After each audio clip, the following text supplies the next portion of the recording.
Ever since I was just a little kid, I have always loved the James Bond movies. I like a lot of the actors that play Bond, but I always find that you have the one you like growing up, your Bond. For me, my Bond, it's Piers Brosnan. The name's Bond.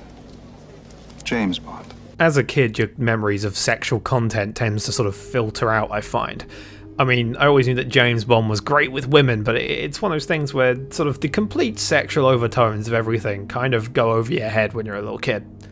Anyway, fast forward several years, I'm 25 watching TV, and a film starring Piers Brosnan comes on called The Thomas Crown Affair, a sort of erotic thriller. I'm really enjoying it, I'm having a great time, and then comes a sex scene between Piers Brosnan and Rene Russo. And I just found myself amazingly bewildered in the silliest way, and maybe it's odd that I found this so sort of hysterical, but they're having sex on a marble staircase, lying down, and I mean, last time I checked, those things are cold and hard and, a bit sharp sometimes, and so I'm just watching this scene, and it made me have this really weird realization about Piers Brosnan in all of these kinds of films. He is so good at sex that he could make a marble staircase comfortable. Maybe that's crude of me to think, and that's my first thought is just, my god, that man is so good that he could make a marble staircase comfortable, but I mean, of all things, a marble staircase.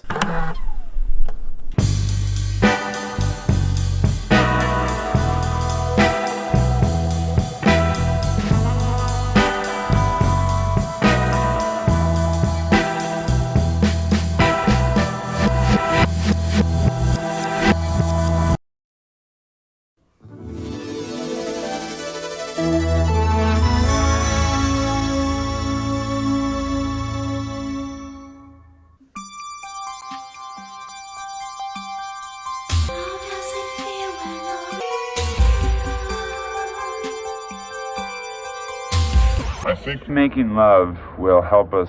Can you repeat the line? I keep on forgetting it. Making love is a natural development in our growing and developing relationship. Alright, first time for me. I mean, it was more of a first attempt, really, I guess, is a way to put it. Like, it's a bit embarrassing, but I'll try and... I was with this girl for about 2 years. I was 18 at the time, and she was 19 when we got to this point. And, we... You know how it is, like, you've somewhat... What's funny is that, like, remembering back, like, it was such a passionate, kind of horny moment, I guess. It was like, your hormones completely take over in the moment, where it's just like... Whereas, like, it feels so, like, spur of the moment and kind of like, yeah, no, this just happened. But it really didn't. Like, it was very much accounted and planned for. I'm stalling. Look, stunning. I loved her immensely. And that makes you nervous, I don't know why, but it's just crossing that kind of boundary. There shouldn't be a reason to it, but just, I don't know, stuff goes through your head. I'm just shaking, and I just couldn't get it up, And I know it's kind of funny and awkward in retrospect, and it's kind of... But I was just shaking. I just couldn't. And it just feels like the whole world's laughing at you at the time. And, like, she was so lovely about it and comforting about it and whatever, but, like... And one of them usually says to the other, "Do you really love me? Do you really love me? Do you really love me?" I advise you to say no.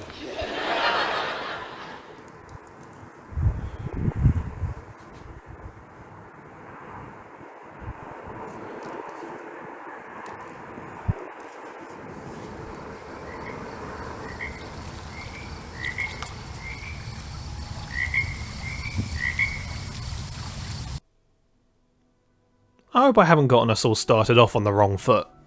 I mean, don't get me wrong, maybe it's too early or perhaps even too late for me to say this, but this whole thing, it's not all mopey and sad. To be honest, I kind of worried about talking to you directly like this, like we were breaching something, like it was too close or whatever, but I felt like I had to do this one time, like I had to come in and say something to you directly, because these are just my experiences that you're hearing and seeing. There's relationships and sex, but we all have different relationships with that. It's okay to be you, whether it's finding who you are or whatever. It's okay. Alright? I just wanted you to know that. Because I could not be Dom to save my life. Right? I could not do it. And I have tried. And for some reason, and this has happened twice. Right? It's happened both times I've been in a genuine sexual relationship. They have both wanted to be the submissive one. And I'm so shit at Dom. It is embarrassing. I am so bad at it. I can't do it. I'm so bad at it. Oh my god. You know, when I started lying down on the snow, I thought it would feel nice. It did, it was refreshing and stuff, and I kind of wish I didn't waste my opportunity while it was snowing. Just lying down. As time went by, I just began to feel cold. I really wish I didn't just spend my time lying down on the snow, you know? It's me, you've come to take my due. Alright, this may come off as like crude or sudden, but have you ever thought about the logistics of fucking an alien?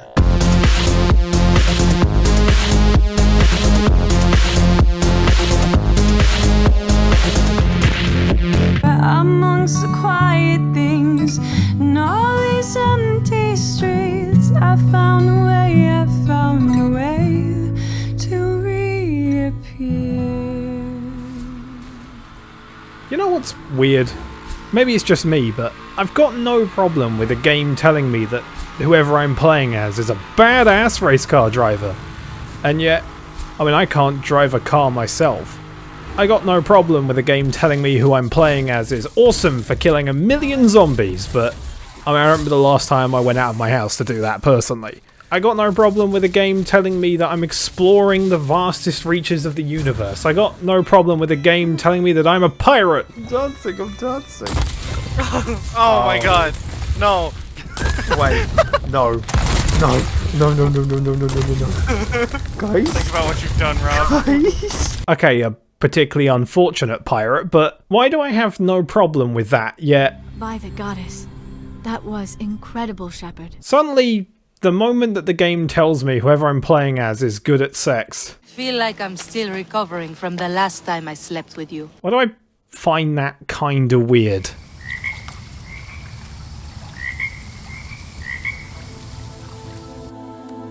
I may be alone, but I'm not lonely.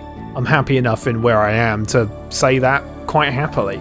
I just get a little bit lost in my own head sometimes, you know? Something brings something on and then tangents after tangents, you're retracing old steps again. What started this one though? Rob, what's all this actually all about? Honestly, you're gonna laugh, because it's pretty anticlimactic. A while ago, I was just playing Life is Strange 2, and in episode 3 there was a sex scene. And it was sweet, and it was intimate, and at the end of it, the main characters talked about how it wasn't the best. The main character wasn't some sort of sex machine, some sort of legend. It was just a bit awkward. It was his first time, and I remember being really taken aback by it. It was just something that stayed in my head, and I don't know why. I don't know why it hit me as much as it did. I mean, yeah, I have history and stuff, but it just... I found it really nice to know that out there somewhere was a piece of art where this kind of moment was talked about and captured. Where another James Bond and another Commander Shepard didn't make me feel somewhat bad for not being a legendary sex machine. They're fantasies, they're all fantasies, and there's nothing wrong with that. But once in a while, it's kind of nice to feel understood. And maybe just for a moment, I felt a bit more understood. I don't know if that's petty, but to be honest, I just wanted to say thank you. Just to the writers or directors or whoever brought a scene that I found kind of relatable and touching. That's it. That's all this ever was. I just wanted to say thank you.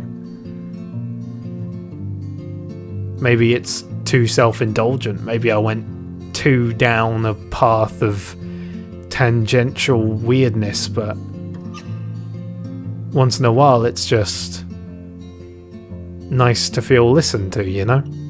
Like, everyone experiences sex differently.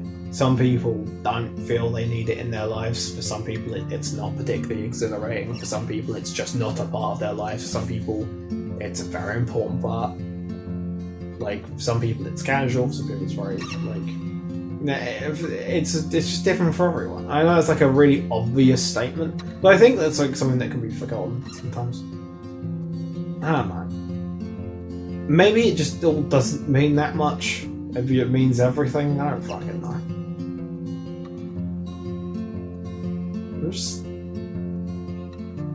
I'm just some fucking rando. Couldn't get his dick up near his girlfriend once.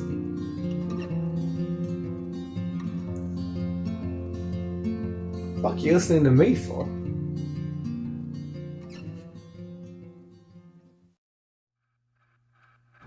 Now that we got that mushy shit out of the way, I feel like stage diving.